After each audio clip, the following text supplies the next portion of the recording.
Now, they say that you can judge a character of a person through the sporting arena, be it in golf, be it anywhere else. So how do you achieve this in terms of the personal space, where you will not get swayed by anything and everything, just to achieve that goal? Finally, what are the best practices as far as you are concerned, either in life or in sports also? Well, again, I think, integrity is something which is very important. Sport is a great teacher because, sports are bound by rules, and sport teaches you how to follow the rules. So I'm a great propagator of spreading sport to young people because there are so many great lessons that sport teaches you. It teaches you to follow certain rules and stick within certain boundaries. And this is what was taught to me. And that is how I led my whole sporting career. And continue to do it in professional and personal life, is to be honest, have your heart in the right place, do things with complete amount of integrity. The shortest way to success, and everybody is looking for shortcuts, right? The shortest way to success is hard work, and you basically just have to work hard, push yourself to the limits every day. And that is the only shortcut that you will have to success. Amazing shortcuts. I think this is the first time I'm hearing the shortest way to success is hard work. Great line. I think I'll use this line in my lectures also going forward, Abhinav. It is widely stated that human race is like crabs. They try to pull each other down instead of just to reach on the top. Just a take off from the last question only. So have you faced such incidents in your own sporting career? And why do you think team effort is more important than individual goals? Because finally, we have to empower each other. As I said, Indra Nui had made 3 life lessons. And I really like those 3 life lessons, and I like to repeat them also, is be a lifelong student, be passionate about what you do, and empower others who are around you. So what, according to you, is team effort, and how much role has that played in your career? Well, again, I think, although I was in an individual sport, I had a complete team. I had a complete team around me. And I think, as I said, that for me, one of the most important things in creating that team was that I had to find positive people, because I myself was a very realistic person, bordered on negativity almost. But it was so very important to surround myself with positive people who believed in me, because there were days when I felt hopeless.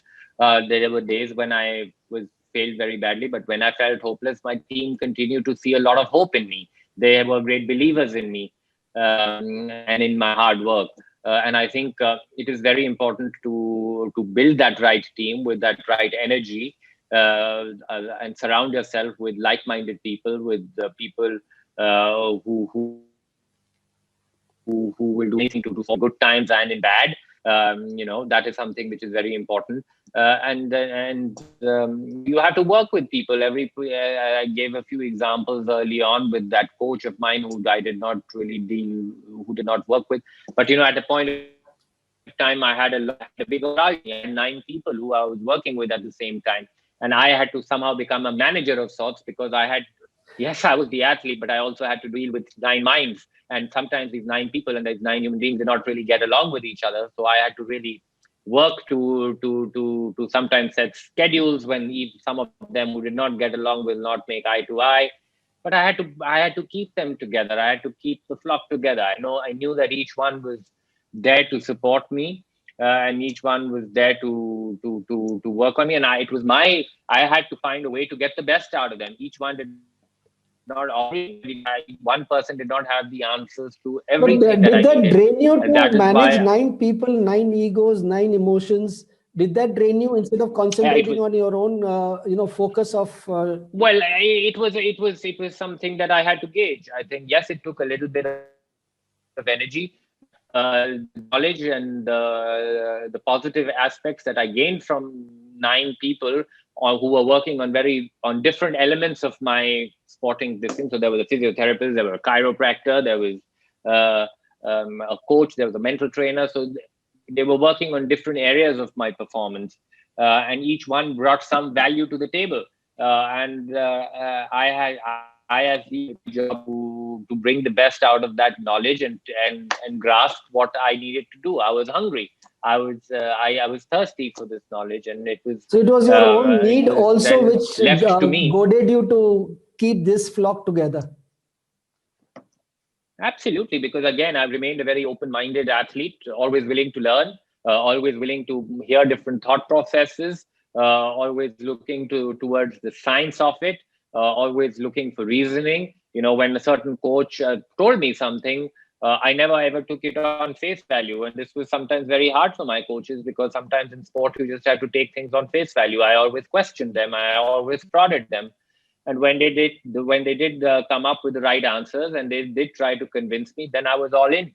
I truly believed in them, but it was about finding that, building that relationship of trust amongst these people. I think was the most critical thing in the whole thing, because I had to then there was a point of time where I had to let go of my critical faculty and trust them wholeheartedly. And there comes a time in sporting performance when you have to do that.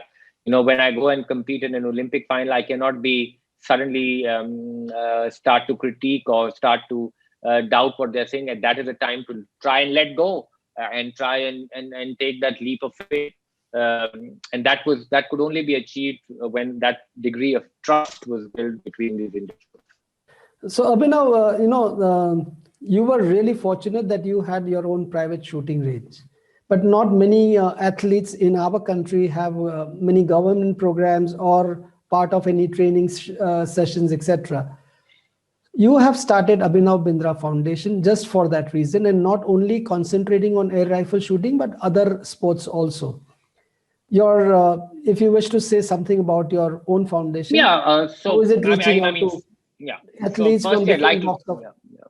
Yeah. So firstly, I'd like to acknowledge that there are a lot of work is being done in sport now. In the last couple of years, there is much more. The government is making sport a priority aspect, just because I think our demographic is so young and sport is important to the young people, and you cannot no longer ignore it. So it is prioritizing. Our infrastructure is improving. My personal out Indian sport after my retirement is primarily through the Abhinav Bindra Foundation. At the foundation, we have three pillars on what we work at. The first pillar is of intervention, where we build these centers, high performance centers, which bring in cutting edge sports science and technology into athletes training and preparedness, which work on areas of performance enhancement, injury prevention, and injury management. We give out a scholarship program in our centers, which is called the STEAM Scholarship Program, STEAM standing for Science, Technology, Engineering, Analytics, and Medicine. And we try and incorporate all of that. And my primary outreach to this intervention is for grassroots level athletes. So I really would like to young athletes who are just starting out, because I do believe that is the time at that grassroots is where the most amount of effort and support is needed, because they need to start right, they need to build that strong foundation, and if they miss out on those formative years properly, uh, things don't go so well. That is the number one thing. Number two is education. So it is not just about training athletes, but it is also about creating the ecosystem which surrounds Indian sport. We recently launched a sports medicine and research institute, where we are starting to offer courses in physiotherapy. In fact, the course just started today. Again, trying to bring in global best practice, bring in a top class faculty from India and abroad, and bring in basically the best global practice into this aspect as well. The second aspect of our education, a lot has been talked about administration in sport. You often hear of stories about poor administration and not great governance in sporting bodies. So we launched a program with partnership with another foundation, which is the EMS Foundation, and the University of Loughborough, which is considered the world's best sports university, to work on a program which will empower our sports administrators, again bringing in knowledge, bringing in international faculty from the most successful Olympic committees and Olympic nations and the brightest minds from across the world, to tell our administrators and teach our administrators and empower them with, again, global best practice on how to administer high performance sport. I think that was we started a course which was very successful, the first course, and we are going to go ahead on it. The third element of education we are working very closely is athlete mental health. Mental health is a very stigmatized subject in Yes. society, and in athletes in particular, it is even more stigmatized because there's a myth around athletes that athletes are strong and they have to be mentally very strong. But at the end of the day, athletes are human beings first, and then they Human become an athlete. And their human well-being has to be at the heart and center of performance. So we're doing a lot of work currently on advocacy and also bringing in mechanisms on how to create psychologically safe environments for athletes. That is the number 3 element of education. The last element of our foundation is doing work for using sport. And we are currently doing a project which I'm particularly proud of. It is in collaboration with a former rival of mine, now a very good friend. He's a 3-time Olympic champion from Italy, Niccolò Campriani. And, both of us were very touched and by the whole refugee cause, because the Rio Olympic Games saw the first ever international refugee team take part at the Olympic Games. These are people who've been through immense hardship in life, have no national affiliation, and are using sport to bring meaning to their life again.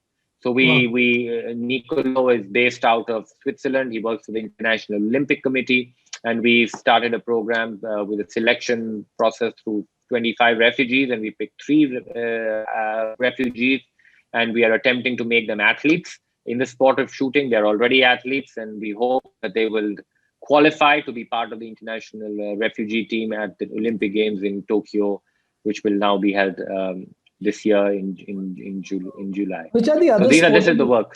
So which are the other sports arena which you are sponsoring through your foundations besides air rifle shooting? No, air rifle is just shooting is just one element. We work with 20, 30, all Olympics, all sports. We have badminton players, we have from all sports, we have hockey players, every sport. So sports science is something which is across the board. It is not just specific to the sport of shooting. So our centers are based. Our centers, we have 5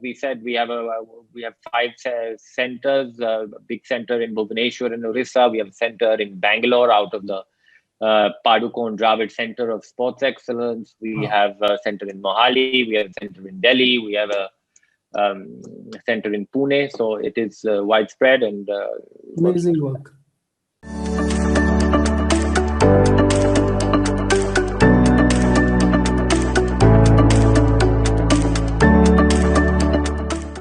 Mutual fund investments are subject to market risks. Read all scheme-related documents carefully.